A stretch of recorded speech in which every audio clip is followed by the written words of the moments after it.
It was 9:14 p.m. on a Sunday night in Chicago, November 22, 1987. Sportscaster Dan Roan was on air, running through the Bears game recap. Thousands of households were half-watching before bed. The picture was steady, the signal was clean, everything was normal. Then, the screen went black. And out of the static, something appeared. A figure in a rubber mask, swaying, jerking, grinning. Behind it, a sheet of corrugated metal wobbled mechanically, built to mimic the set of a fictional AI character who, on his own TV show, had made a career out of breaking into broadcasts. The figure's mouth moved, but no words came through. Just a loud, warping buzz. Then it was gone. 17 seconds start to finish.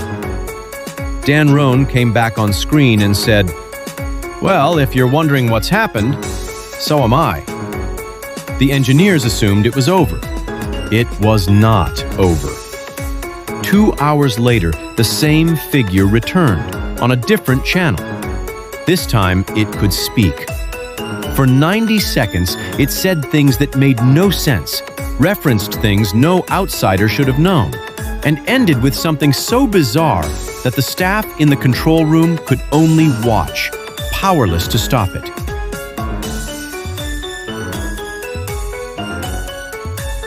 The FCC investigated. The FBI investigated. They found nothing.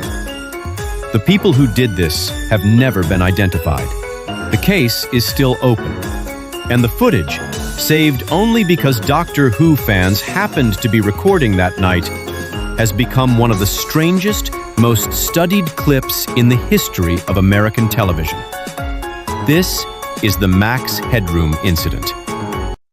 Before we get into it, if you're into strange, unsolved corners of media history like this, hit subscribe so you don't miss the next one. And if this pulls you in, share it with someone who'd love it too. Okay, back to Chicago. To understand why someone chose this mask, you need to understand what Max Headroom was. He was born in 1985 in a British TV film called Max Headroom, 20 Minutes into the Future. The premise? In a corporate dystopia where television networks hold absolute power, a journalist crashes his motorcycle fleeing his own station's security. His consciousness is digitized without consent, and the result is Max Headroom, an unstable AI fragment of a human being, glitching, unable to stop talking, and completely beyond the control of the corporation that made him. In the story, Max does the one thing the network can't tolerate. He breaks into their signal and tells the truth. The character was played by actor Matt Frewer under hours of prosthetic makeup, not computer-generated, though the effect fooled almost everyone. His voice stuttered and looped, electronically distorted. His humor was sardonic and relentless. By 1987, Max Headroom was everywhere. An American series aired on ABC Sunday nights. He was the face of New Coke with the slogan, "Catch the wave."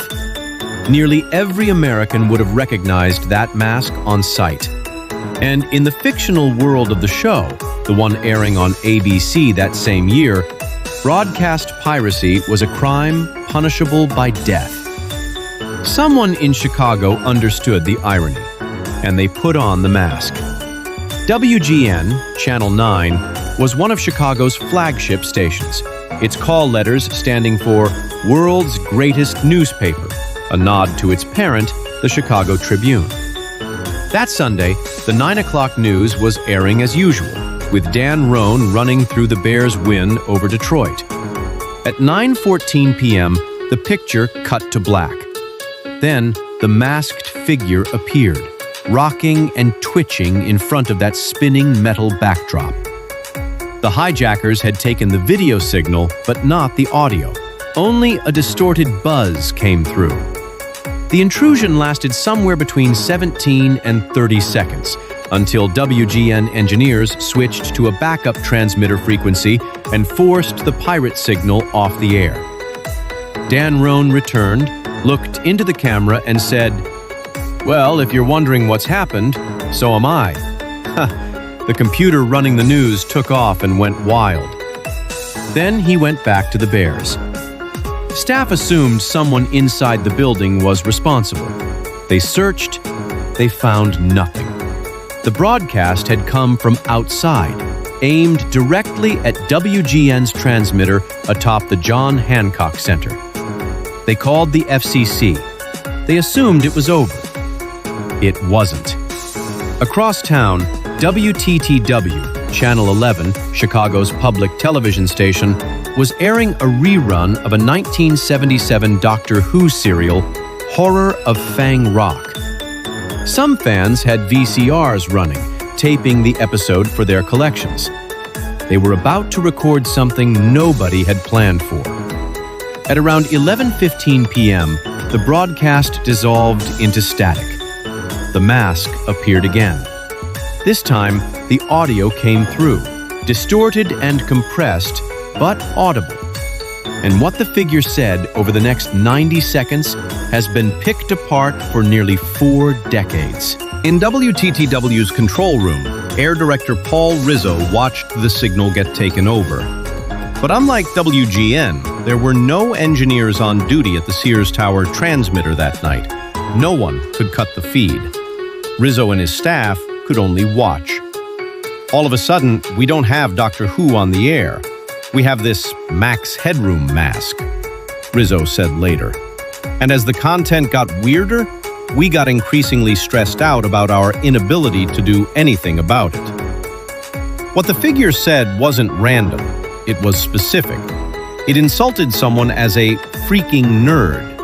It claimed to be better than Chuck Swirsky, a real WGN radio sports anchor, a man who, decades later, still had no idea why he'd been singled out. He remains the only real person named in the entire incident. It called Swirsky a frickin' liberal and took a jab at the greatest world newspaper nerds, a direct hit on WGN's own motto.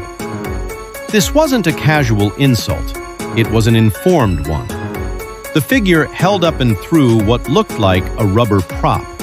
It hummed the theme from Clutch Cargo, an obscure 1960s cartoon that had specifically aired on WGN.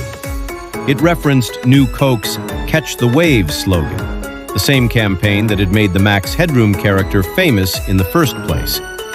It sang a fragment of a 1966 Temptations song. It said, "I still see the X." It said, "Oh, make it stop." Then, near the end, the figure leaned forward, pulled off the mask with its face kept out of frame, and exposed itself to the camera. A second person, dressed as a French maid, swatted it with a fly swatter. The signal cut to black. Not because engineers stopped it, but because the hijacker chose to end it. Doctor Who came back on mid-episode, as if nothing had happened. Hundreds of calls flooded WTTW within the hour. By morning, both the FCC and the FBI's Chicago field office had opened investigations.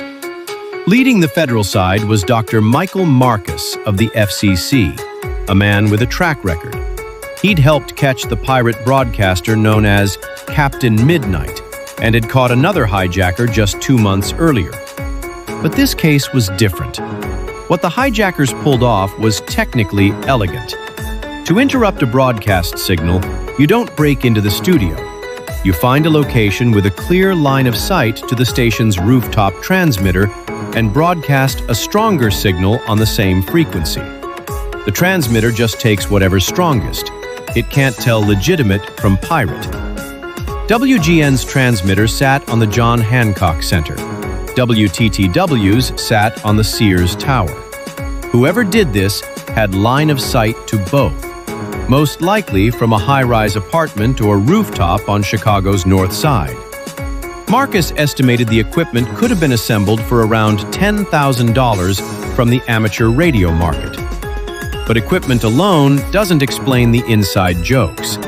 The references, Swirsky, Clutch Cargo, WGN's own motto, pointed to someone who worked in or closely followed Chicago's broadcast industry. And then the investigation stalled. Marcus later said the FCC's man on the ground in Chicago was reluctant to chase leads aggressively, more comfortable with routine cases than this one. Signal logs were studied. Technicians were interviewed. No equipment was ever recovered. No location was ever confirmed. The only evidence was the footage itself, a pre-recorded tape, rehearsed and staged before it ever hit the airwaves. The statute of limitations expired in 1992. Since then, whoever did this could confess with zero legal consequence. None ever have. One name resurfaces constantly in online communities that still study this case: Eric Fournier, a Chicago area figure connected to the local punk scene, rumored to have had access to broadcast equipment. Fournier died in 2010. No law enforcement agency has ever officially named him. The rumor remains just that, a rumor. What can be said for certain is that this took more than one person. Someone wore the mask. Someone ran the camera. Someone else performed with the fly swatter. Someone operated the transmitting equipment. And someone had detailed insider knowledge of Chicago media that no outsider would have. Beyond that, nothing. No arrest, no confession. The file has never closed. In 1987, American television was the most tightly controlled medium in the country. You needed a federal license, transmitters worth hundreds of thousands of dollars, engineers, infrastructure, oversight. This incident proved that all of it could be bypassed by a small group with used equipment, technical know-how, and nerve. Twice, in one night, in a major American city. And then, simply vanish. After 2009, when American TV switched from analog to digital, this exact method became obsolete. That particular door closed for good. But the people who walked through it in 1987 never stepped forward to explain why. Was it a grudge against WGN? A technical dare? Performance art? A joke only a handful of people would ever understand? The targeted references suggest a real grievance. The absurdity around them suggests something else entirely. Nobody outside that room has ever been able to say for sure. The footage is still out there. 90 seconds meant for one Sunday night in Chicago, now watched by millions on an internet that didn't exist when it was recorded. The mask grins. The metal panel spins. The voice says things nobody has ever fully decoded. And then, exactly when the hijacker decided, it ends. Nobody knows who did it. Nobody knows why.